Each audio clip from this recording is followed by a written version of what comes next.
Hello everyone, सभी दोस्तों को नमस्कार। आप सभी दोस्तों का अपने YouTube channel the knowledge success में स्वागत है। चैनल को सब्सक्राइब करें और बेल आइकन को दबाएं। दोस्तों, समय और शिक्षा का सही उपयोग ही व्यक्ति को सफल बना देता है। दोस्तों, तो आज का हमारा पहला प्रश्न है, भारत में कृषि जनगणना कितने वर्षों के अंतराल पर आयोजित की जाती है? उत्तर है 5 वर्ष। 11वीं कृषि जनगणना 2021-22 हाल ही में केंद्रीय कृषि और किसान कल्याण मंत्री नरेंद्र सिंह तोमर द्वारा लॉन्च की गई। भारत में हर 5 साल में कृषि जनगणना आयोजित की जाती है और यह पहली बार है जब डेटा संग्रह स्मार्टफोन और टैबलेट पर आयोजित किया जाएगा। कृषि जनगणना कार्यशील जोतों की संख्या और क्षेत्र, उनके आकार, वर्गवार वितरण, भूमि उपयोग, काश्तकारी और फसल पैटर्न आदि की जानकारी का मुख्य स्रोत है।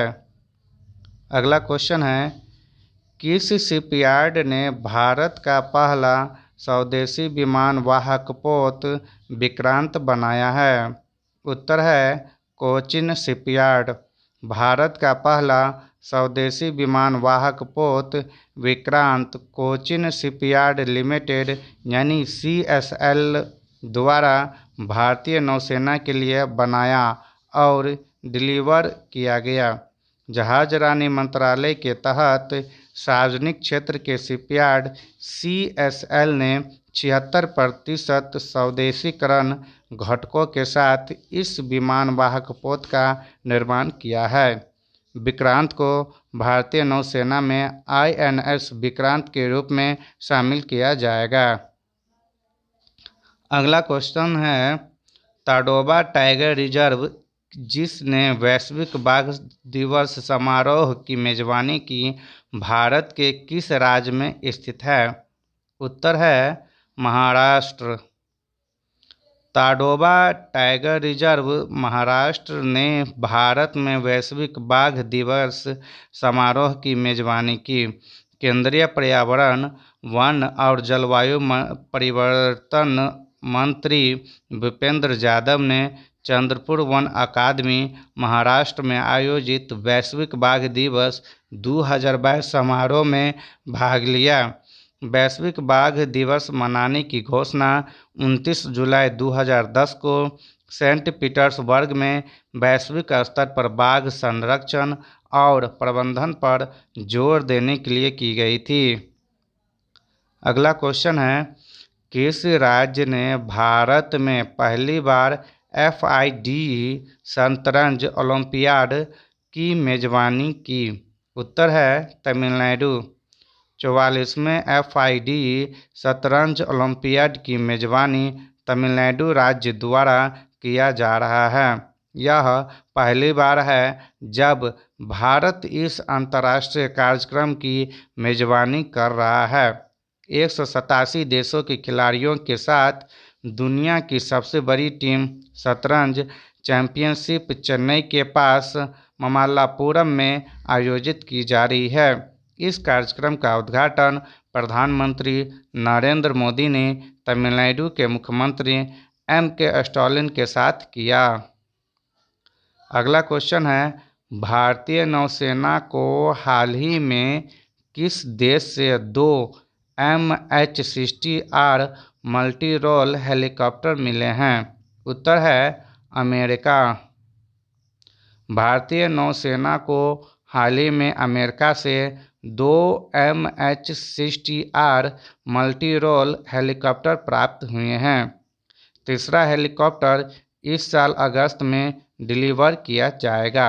2019 में अमेरिका ने अपने विदेशी सैन्य बिक्री कार्यक्रम के तहत भारत को 24 MH-60R मल्टी मिशन हेलीकॉप्टरों की बिक्री को मंजूरी दी थी।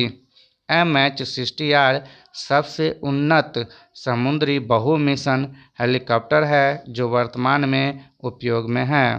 तो दोस्तों चलिए आज के विशेष टॉपिक की ओर चलते हैं, जिसका नाम है सांसदों के निलंबन के संबंध में नियम।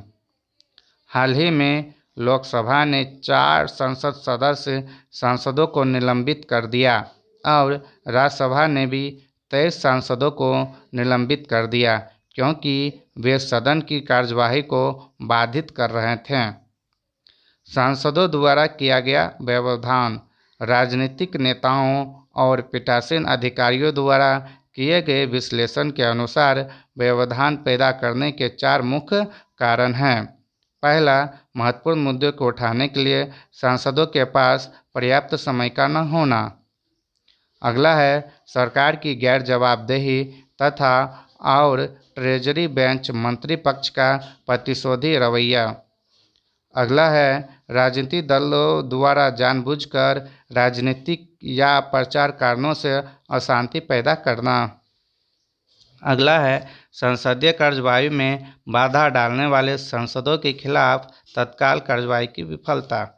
अब बात तो होता है जो सांसदों को कौन निलंबित कर सकता है, तो इसके सामान्य सिद्धांत हैं।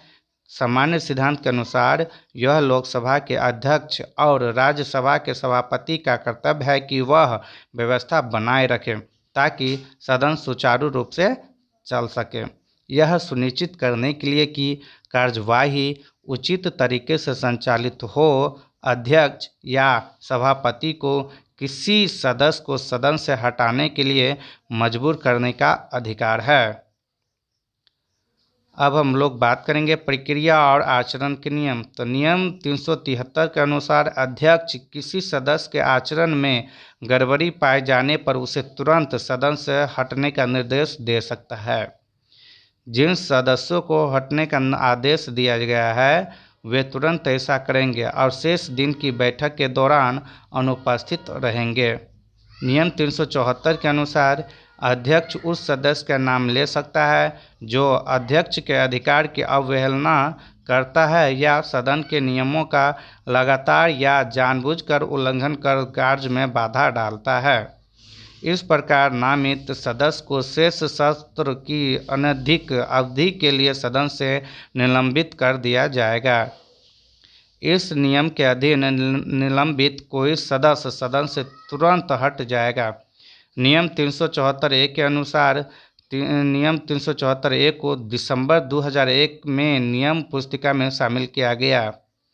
इसके अनुसार घोर उल्लंघन या गंभीर आरोपों के मामले में अध्यक्ष द्वारा नामित किए जाने पर सदस्य को लगातार 5 बैठकों या सत्र की शेष अवधि के लिए स्वतः निलंबित हो जाएगा।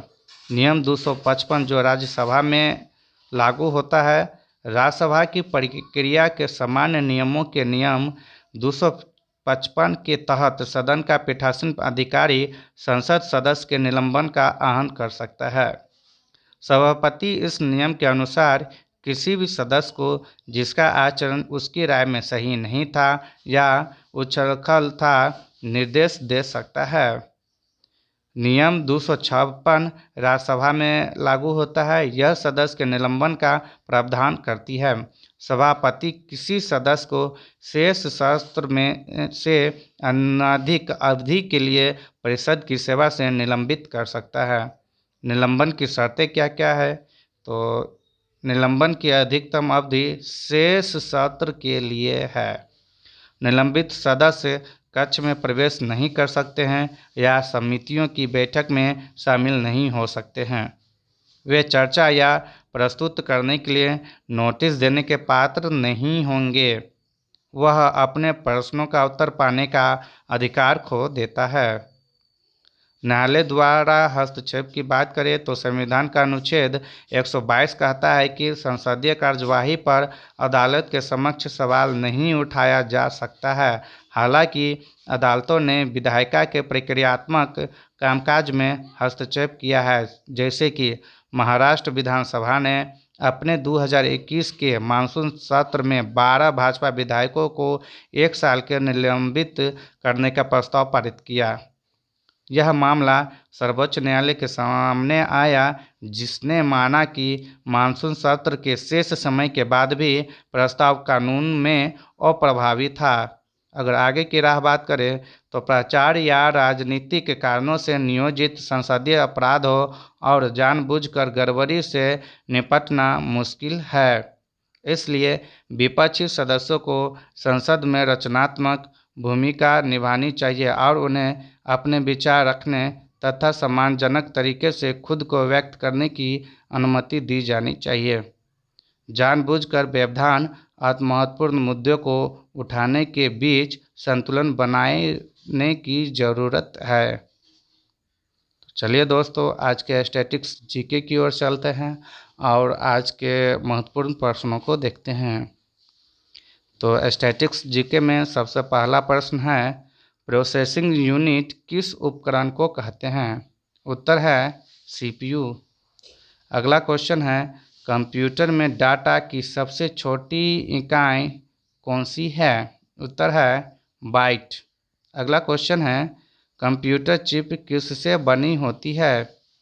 उत्तर है सिलिकॉन। अगला क्वेश्चन है, सोना को कठोर बनाने के लिए उसमें क्या मिलाया जाता है? उत्तर है तांबा।